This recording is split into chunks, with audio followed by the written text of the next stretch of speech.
Pero se desmarca del catolicismo diciendo, no, no, tenemos que volver a la fuente, tenemos que volver a la palabra, tenemos que dejar atrás todos estos dogmas, tradiciones, reliquias, etcétera, etcétera. Ahora el ecumenismo está diciendo, tenemos que volver a la Iglesia Católica. Pues es exactamente al revés, es darle la vuelta a la Reforma, ¿no? Volver otra vez al catolicismo de entonces.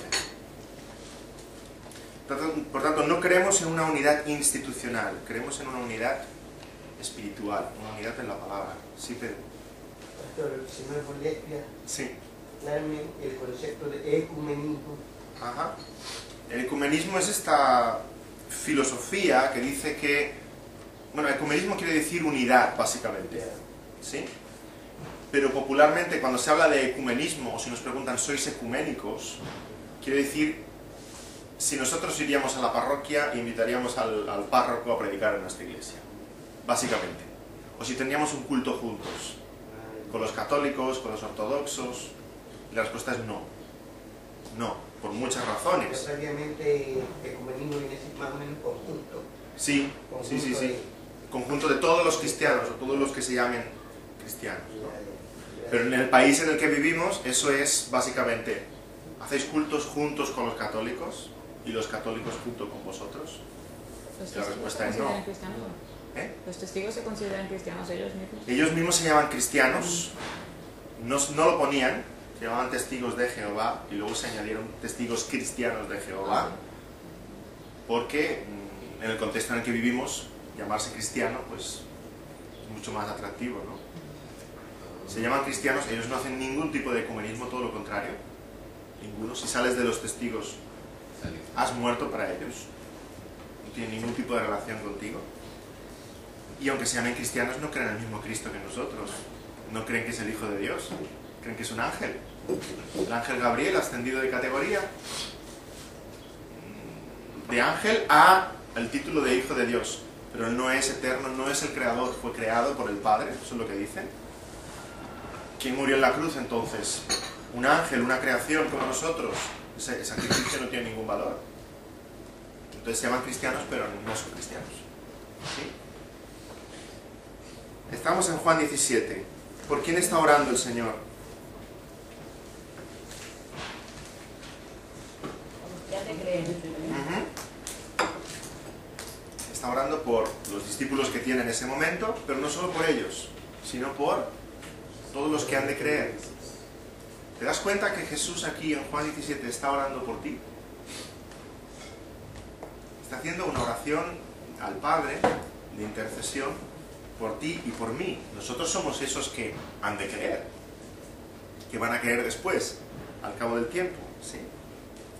Y por nosotros está orando para que seamos uno, para que los creyentes seamos uno, con esa unidad que el Padre y el Hijo tienen, que haya esa unidad entre nosotros. ¿Existe esa unidad? ¿O la tenemos que fabricar? Dicho de otro modo, ¿tú crees que el Señor escucha las oraciones? Sí. ¿Crees que el Señor responde a las oraciones? Sí. ¿Y cómo escucha y cómo responde el Señor a la oración de su Hijo? Depende cuál sea la oración. Depende cuál sea la oración, a ver con qué oración vamos, ¿no? Pero si el Señor Jesucristo oró por nosotros y oró al Padre que fuéramos uno, ¿esa oración se cumple o no se cumple? Se cumple perfectamente. Luego no tenemos que fabricar ninguna unidad. Ya somos uno. ¿Sí? Se acabó el ecumenismo. No hay necesidad de hacer esfuerzos ecuménicos. Es que Jesús oró para que sus hijos fueran uno. No es que somos uno. Jesús lo oró y el Padre lo ha hecho. Oró por nosotros y por los que han de creer y para que sean uno. Somos uno. Los cristianos, los que somos del Señor y creemos, somos uno. Somos un cuerpo y hay una unidad tremenda. Y todos habéis experimentado esa unidad de algún modo. Viajar cientos, miles de kilómetros, llegar a un aeropuerto donde, yo he vivido esto un montón de veces, llegar a un aeropuerto donde nadie te conoce y saber que un hermano te está esperando y recibirte y darte un abrazo y llevarse a su casa y el domingo congregarte con los hermanos. Y hermanos, como si estuviera aquí, ¿o no? ¿Somos uno o no somos uno? Somos uno. Eso no pasa en ningún otro contexto en este mundo. Somos un cuerpo en Cristo. Así que, vamos a 2 de Juan, capítulo 1, para intentar responder a esta pregunta. ¿Hemos de tener unidad con todos los que se llaman cristianos? ¿Alguien puede leer? ¿Tocaría Juan o Daniel? Cualquiera que se extravía y no persevera en la doctrina de Cristo no tiene a Dios. El que persevera en la doctrina de Cristo, ese sí tiene al Padre y al Hijo.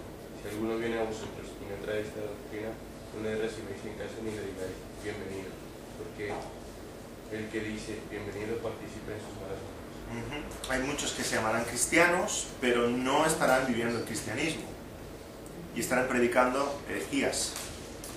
Dice aquí la palabra que no tengamos comunión con ellos.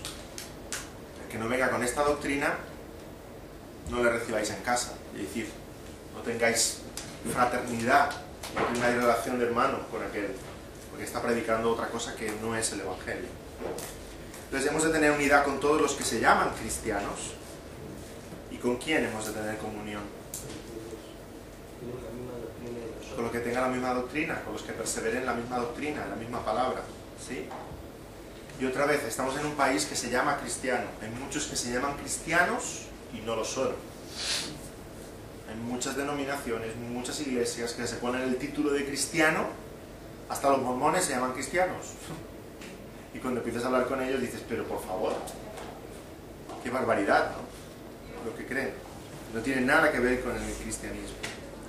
Y con esto no estoy diciendo, y a ver si me explico bien, que todos los que estamos en la iglesia evangélica somos auténticamente cristianos. O que si tienes que ser de verdad un cristiano, tienes que estar en esta iglesia local. ¿Sí? Ni somos todos los que estamos, ni estamos todos los que somos. Yo estoy convencido que en la iglesia evangélica es donde más iglesia hay. Donde más iglesia universal hay. Pero no todos los que están en la iglesia evangélica son salvos. Hay muchos que están en la iglesia, o en nuestra iglesia, y aparentemente son iglesia. Son parte de la iglesia visible, pero no son iglesia universal. ¿Me seguís? Y puede pasar lo contrario, y ahí no me voy a pillar los dedos, que haya gente fuera de nuestra iglesia, o incluso fuera de la iglesia evangélica, que realmente tenga una fe en el Señor Jesucristo. Y aunque no es parte de nuestra iglesia local, sea salvo por la sangre de Cristo. Y a pesar de las barbaridades que se digan en tal o cual denominación, comprenda lo básico del Evangelio. Y sea parte de la iglesia universal del Señor Jesucristo. ¿Sí? Pero ¿por qué soy cristiano evangélico y bautista y reformado? Porque creo que aquí es donde hay más de la iglesia visible, que también es iglesia invisible, que también es iglesia universal. Si no, yo estaría en otra denominación cristiana, ¿no? ¿Alguna pregunta teníais por aquí sobre este tema? He visto un dedito levantado. ¿No es ese? ¿Tenéis una pregunta o no? Se te ha olvidado. He tardado mucho. Bueno, si vos te las apuntas. Si vos te las apuntas y después las ves. ¿Me seguís con lo que quiero decir? ¿Por qué podemos llegar a esta conclusión? Porque yo no puedo creer que a lo largo de la historia haya habido algún momento en el que Dios no tuviera pueblo. A lo largo de la historia Dios siempre ha tenido iglesia, pero no siempre ha habido iglesia evangélica. ¿Sí? Ha habido una época oscura en la historia, muy oscura, toda la Edad Media, hasta que llegó la Reforma Protestante. Y durante toda esa época oscura, ¿sí?, había creyentes auténticos. ¿Dónde estaban? Escondidos. Escondidos, sí, para que no los encontrara la Inquisición, ¿sí? Pastor, Sí. pero eso también no es parte de la voluntad de Dios, que ponga a esas personas en sitios donde realmente se esté dando, por ejemplo, una palabra equivocada, para que sea verdaderamente luz de Sí, la palabra de Dios. sí, y yo estoy convencido que durante miles, cientos de años hubo creyentes auténticos en iglesias católicas o en iglesias ortodoxas que vieron la verdad o que expresaron la verdad como la entendieron, y aquellos no acabaron bien. En el caso Porque había una de Martín Inquisición muy Lutero fuerte, mismo, pero... ¿Cómo? en el caso del